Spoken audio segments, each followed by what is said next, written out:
Magandang araw mga katiits, nandito po kami para maghanap buhay muna para may makain ang pamilya.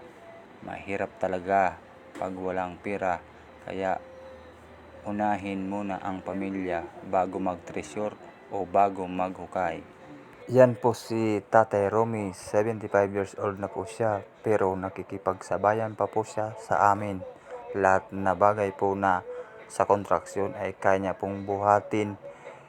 Nakakapagtaka kasi 75 years old na siya pero ang lakas niya pa.